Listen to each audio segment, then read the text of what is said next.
जय सच्चिदानंद आयो लाल सभई झूलेलाल। हेलो दोस्तों, मां सुनीता कोतवानी स्वागत आहे तव्हां सभिनि जो तव्हांजे पंहिंजे सिंधी चैनल कोतवानीस किचन सिंधीअ में।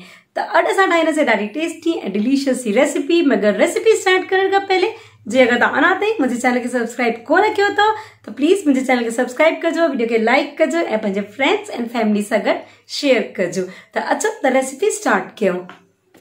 त ॾिसो, ये आ डबल लेयर वारी रोज़ कोकोनट बर्फी जेका मां हिते ठाती आहे ऐं जंहिंजी रेसिपी मां तव्हां सां गॾु अॼु हिते शेयर कंदमि। त अचो डबल लेयर वारी रोज़ कोकोनट बर्फीअ जी रेसिपी स्टार्ट था कयूं। त सभिनि खां पहले मां हिकु तईअ में 3 कोप नारेल ऐं बुरादो, जेके इंग्लिश में असां डेसिकेटेड कोकोनट चवंदा आहियूं, यानी कि सुकल नारेल जेको हूंदो आहे, ऐं जंहिं बि कोप सां या कटोरी सां तव्हां नापियो उन ई कटोरी सां तव्हांखे सभु शयूं नापणियूं आहिनि। ऐं हाणे हिन डेसिकेटेड कोकोनट खे बिल्कुलु स्लो फ्लेम ते 1 मिनट तव्हां भुनी वठोसि ऐं उन खां पोइ उन ई कोप सां 1 कोप मां हिन में विझंदमि खंडु ऐं 1 कोप मां हिन में विझंदमि खीर। खीर वैसे मूंखे हिन में 1.5 कोप खपे, पर पहले मां 1 कोप विझंदमि ऐं अधु कोप बचियल पोइ विझंदमि। खंडु बि तव्हां पंहिंजे हिसाब सां थोड़ी 2-3 चमचा घटि या वधि करे था सघो। त हिन प्रकार सां हाणे हिनखे जेको आहे न तव्हां मीडियम फ्लेम ते लगातार चलाईंदे हुए जेको आहे न सुठे सां कुक करे वठो। हीअ नारेली बर्फी तमामु टेस्टी ठहंदी आहे ऐं झटि जेका आहे न 10 मिंटे में तयारु थी वेंदी आहे। ऐं ॾिसो हाणे जेको आहे न थोरो थोरो खंडु बि पंहिंजो पाणी छॾियईं ऐं थोरा जेको आहे न नारेल ॿधिजणु स्टार्ट थी वियो आहे। ऐं हाणे छा कंदमि न मां हिन में बचियल अधु कोप खीर विझंदमि ऐं थोड़ी देरि अञा हिनखे जेको आहे न भुनी वठंदासीं। हिन जी जेका क्वांटिटी आहे न एकदमि क्लियर आहे। जेतिरो तव्हां नारेल खणंदा उन जो अधु खीर ऐं अधु खां थोड़ी सी घटि खंडु। छो जो त मां हिन में रोज़ फ्लेवर लाइ रोज़ सिरप विझण वारी आहियां, त मां खंडु अधु खां थोड़ी घटि कई आहे। जे तव्हां प्लेन था ठाहियो त खंडु बि तव्हां अधु खणी था सघो। ऐं हाणे ॾिसो हिनखे जेको आहे न सुठे सां असां हिन में कुक करे वरितो। हाणे हिन में जेको आहे न मैं ऐड कंदमि थोड़ी ॿी शयूं, वधीक कुझु न। तव्हां चाहो त ड्राई फ्रूट वग़ैरह ऐड करे था सघो, पर नारेल जी जेका बर्फी आहे न उहा प्लेन ई सुठी लॻंदी आहे। उन में वधीक ड्राई फ्रूट वग़ैरह ओतिरो मज़ो कोन ॾींदा आहिनि। त हिन में वधीक कुझु न, फ्लेवर लाइ इलायची जो पाउडर ऐं 1 चमचो मां हिते विधुमि घी सां थोरो सो सुठो मॉइस्चर ईंदो आहे बर्फीअ में। ऐं अधु नंढो चमचो मां इलायची जो पाउडर विधुमि फ्लेवर लाइ। त चाहो त इलायची जो पाउडर बि स्किप करे था सघो, न विझिणो अथव त भले तव्हां छॾे ॾियो। ईअं ई ठाहियो इहा नारेली बर्फी, ईअं बि ॾाढी टेस्टी ठहंदी आहे। ऐं हाणे इन घी ऐं इलायची पाउडर खे सुठे सां मिक्स करे वठंदमि ऐं थोरो सो पोर्शन जेको आहे न खड़ी करे ॾिसो हिन प्रकार सां, जे हिन जो जेको आहे न लड्डू वांगुरु ईअं ॿधिजे थो न पोर्शन, त ठीकु आहे, न त थोड़ी देरि अञा हिनखे सिझाए वठो। त मां हिनखे वधीक न, बसि 1 मिंट ॿियो बि सिझाईंदमि। इहा ऑलमोस्ट पूरी जेका आहे न तयारु थी चुकी आहे। ऐं हाणे हिकु केक टिन में मां जेको आहे न टिश्यू पेपर लॻाए करे हिते सेट कयो आहे ऐं उन में इहो अधु बुरादे जो जेको मिक्सचर आहे विझंदमि।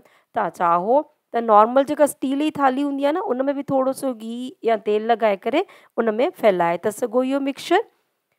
त हाणे हिन मिक्सचर में अधु मिक्सचर मां विधुमि ऐं हिन प्रकार सां फैलाए छॾियो ऐं कटोरी सां जेको आहे न हिन थोरो लेवल कयो।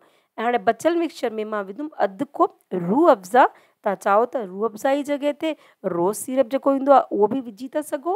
ऐं रोज़ सिरप या रूह अफ़ज़ा विझी करे वधीक न, तव्हांखे बसि जेको आहे न 1 मिंट थोरो सो हिनखे बिल्कुलु स्लो फ्लेम ते हलाए वठोसि, ताकी जेको फ्लेवर आहे न सुठे सां पूरे नारेल में अची वञे।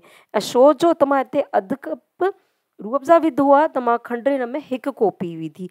जे तव्हां इहो फ्लेवर नथा ठाहियो त तव्हां जेतिरो बि नारेल खणो उन जी अधु खंडु ऐं अधु खीर तव्हांखे इस्तेमालु करिणो आहे।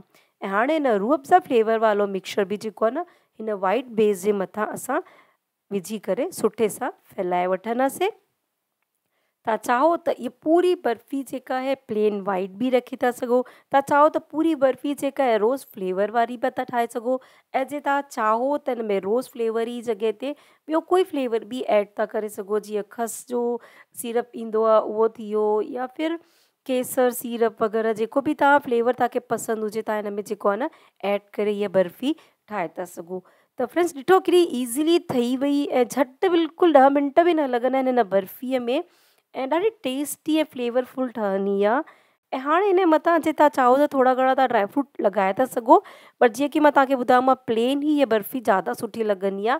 ऐं मां हिते जेको आहे न हिनखे थोरो सो चांदीअ वर्क सां इन प्रकार सां डेकोरेट कयो आहे। ऑप्शनल आहे, तव्हांजे मथां आहे, तव्हां चाहो त कयो, न त ईअं बि खाई था सघो, ॾाढी टेस्टी लॻंदी आहे। ऐं हाणे हिनखे जेको आहे न कलाक खनि तव्हां छॾे ॾियो, सुठे सां सेट थी वञे।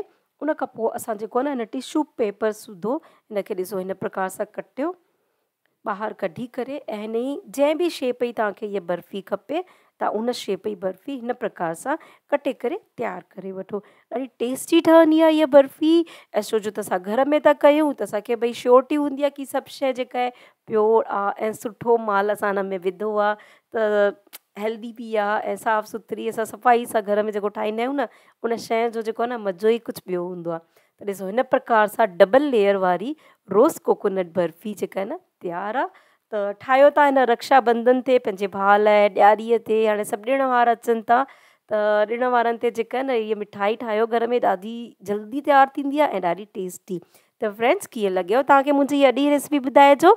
ऐं जे अगरि तव्हां मुंहिंजे चैनल ते पहली बार आया आहियो त प्लीज़ मुंहिंजे चैनल खे सब्सक्राइब कजो। Thank you for watching. जय सच्चिदानंद, जय झूलेलाल।